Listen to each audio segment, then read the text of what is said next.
Hi guys, it's Bar from Ignite, and today we're going to be talking about how to structure an extended response in modern history.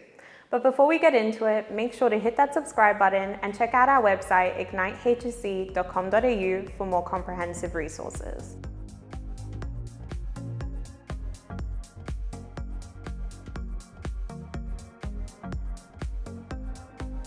The first step to writing a good extended response is to read the question well and highlight the key parts. Before you can even get started, it's important you know what you're writing about.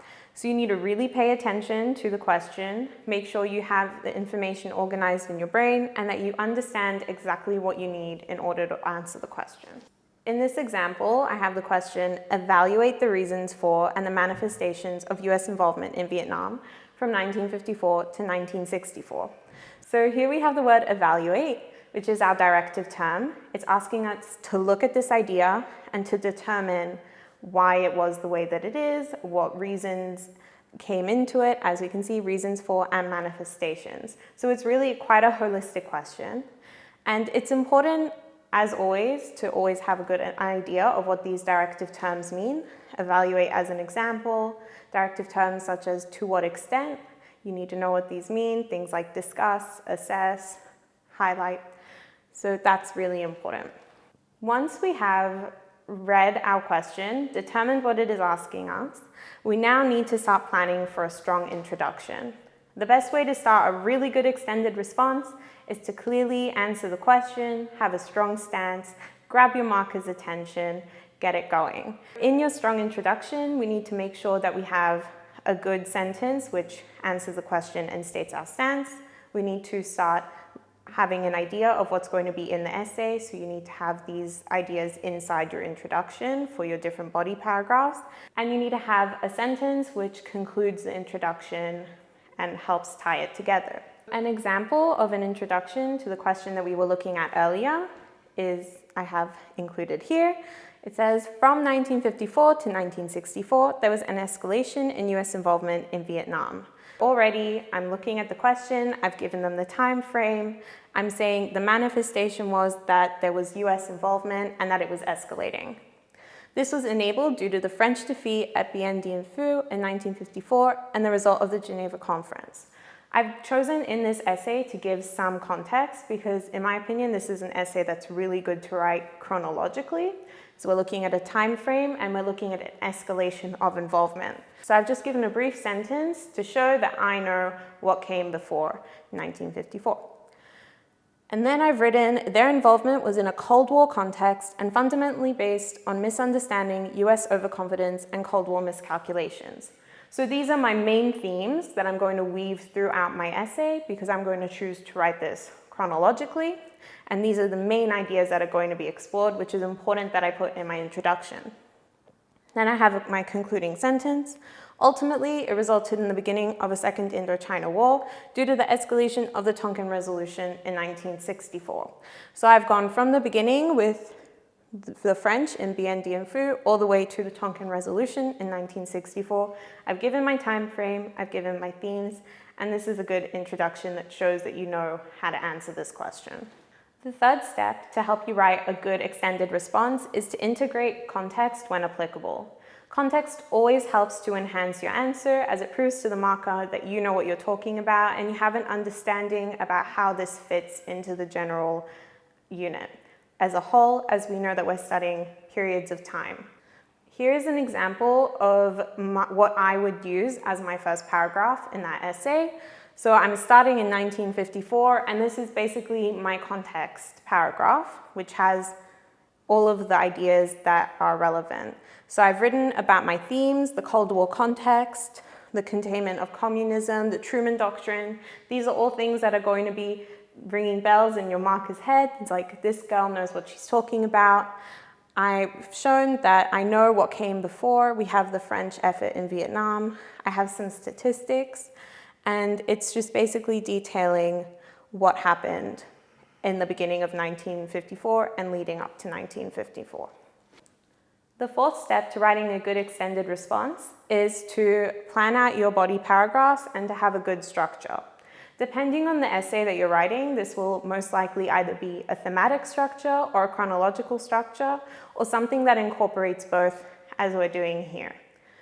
It's important to have at least 3 body paragraphs, if not more, and it's important to remember that it doesn't matter if all of your body paragraphs aren't exactly the same length, and that it's good to try and get as many things in there as possible.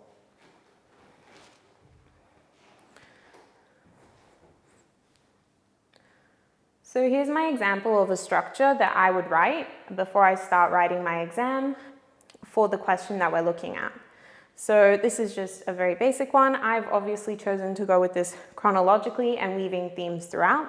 So I will write my introduction, as we talked about, and then my first body, I'm going to do context and the year 1954, and then I'm going to move into my bodies. I've chosen to dedicate a paragraph to each of the presidents so that I can have something to help me separate my paragraphs if we're going chronologically. So my first body is we're going to be talking about Eisenhower and what he did in Vietnam.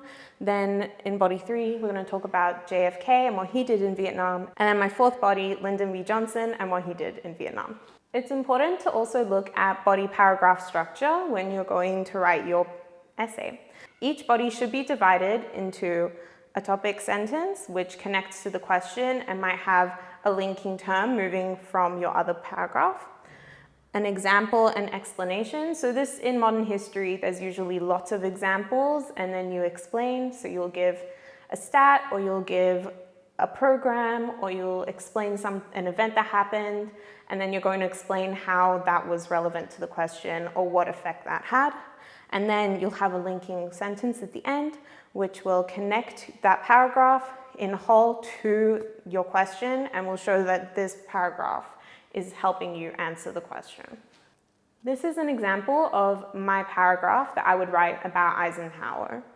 So my first sentence is my topic sentence. So I've written from 1954, the US was involved in Vietnam through President Eisenhower becoming the prime supporter of Diem, who is a Catholic, anti-communist, and was also very responsive towards US expectations. Coming off the back of my context paragraph where I introduced Diem, this is letting us know that the US was involved in Vietnam through supporting Diem, and that's the manifestation of the US involvement in Vietnam as dictated by the question. I then go on to explain in my concluding sentence, after I've given lots of examples and explanations of how this manifested, how this links to the reason for US involvement and how that links to my theme. I've said here that hence the US backing of Diem was an example of Cold War miscalculations and a lack of understanding of the Vietnamese people on behalf of the US. So basically, I've introduced how the US involvement manifested, and then I've given the reason for it, and I have examples and explanation throughout. The last step in writing a good essay is to have a good conclusion.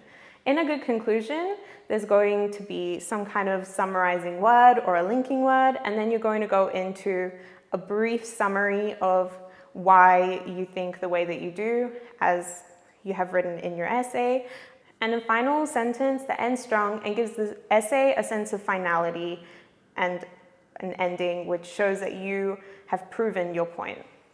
For the essay that we've been looking at, here's an example of a conclusion. So I've written, hence, the main motivation for US involvement in Vietnam from 1954 to 1964 was fear of communism through their Cold War context. So there's my reason for involvement. This led to miscalculations such as backing a corrupt and unpopular Diem regime as a result of lack of understanding of the people. Eventually, these strategic mistakes caused an escalation of the US military presence and ultimately involvement in the region after the Gulf of Tonkin resolution. So there I've given a very brief summary of the manifestations, and I've also concluded with the outcome in 1964. That's it for today, guys. Thank you for watching. Make sure to hit that subscribe button and that like button, and check out our website, ignitehsc.com.au, for more comprehensive resources.